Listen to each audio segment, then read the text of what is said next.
Hello students, I'm Anuradha Kadam and now we will see light, shadow and reflection. The shadow method is very useful for getting the directions and time. So let us understand how directions can be identified with the help of sun. For finding the directions we have to perform an experiment. So let us consider a 1 meter length rod fixed on the ground where sunlight can come from any entrance.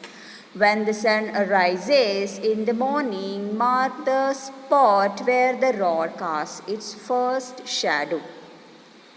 This shadow will point towards west no matter where we are on the earth because we know sun rises in the east. We are getting shadow to the west. Now again mark the end point of the shadow after 1 hour. On joining. So now on joining the points we will get northwest direction. At complete noon, the length of the rod shadow will be small and it will be disappear. We can compare this time with 12 p.m. When the length of the shadow of the rod decreases before noon, this direction is northwest direction. Afternoon, the length of the shadow starts to increase just before the sunset. The shadow points towards the east direction. In order to determine the other direction, stand along the east-west line as shown in the figure. You just stand and just check out. So such that the west is your left side and the east is your right side. Now you will face north and behind you will be the south. Thus, we have obtained four directions: north, south, west, as well as the east.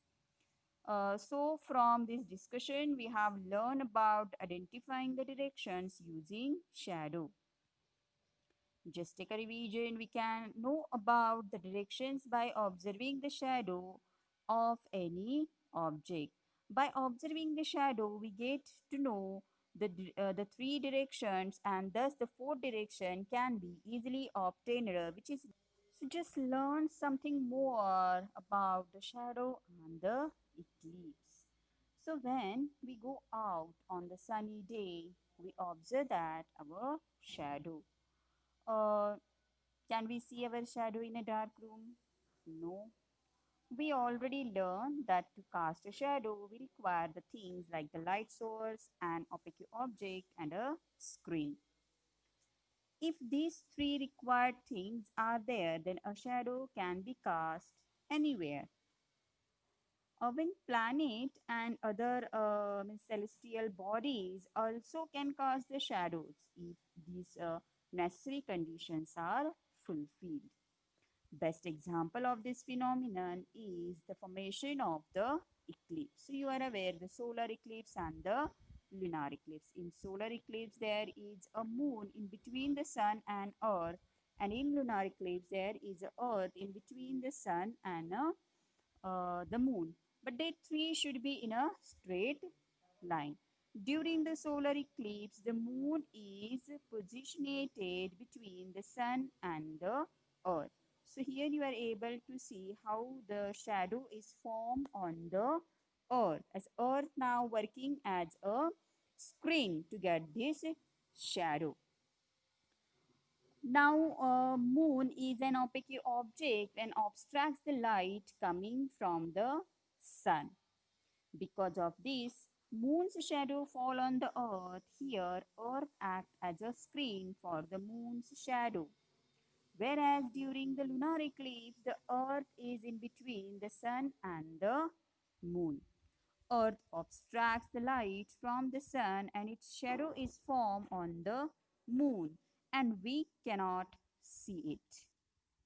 Thus, during solar eclipse, moon casts a shadow on earth and during lunar eclipse, earth casts a shadow on moon.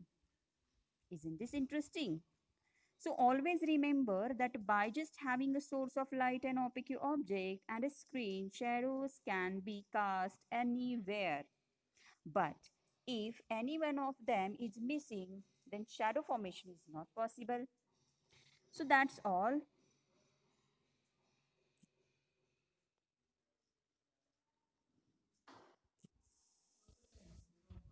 Making a pinhole camera. Everyone must have seen a camera. A camera is used to capture a movement.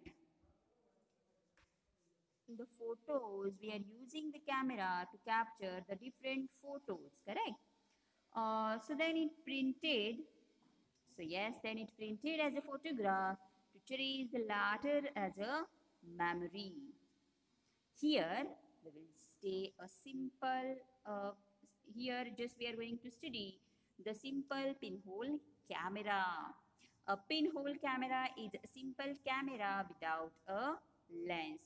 It consists to focus all the light rays through it to make an image as clear as possible.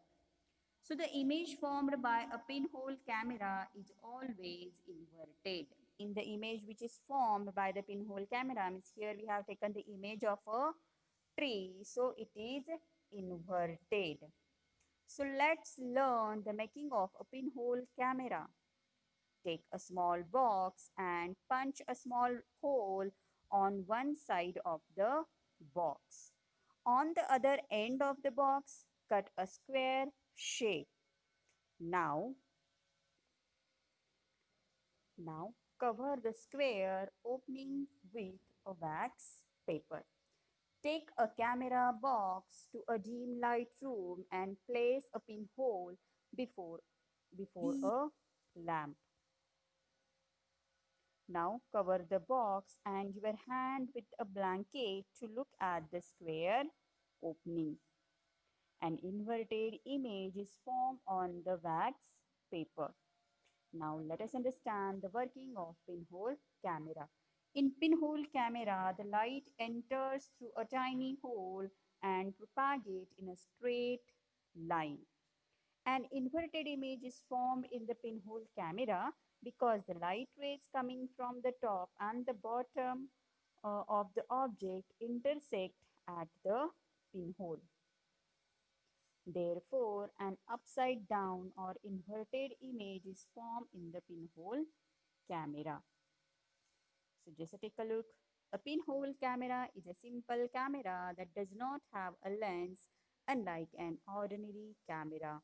An inverted image is formed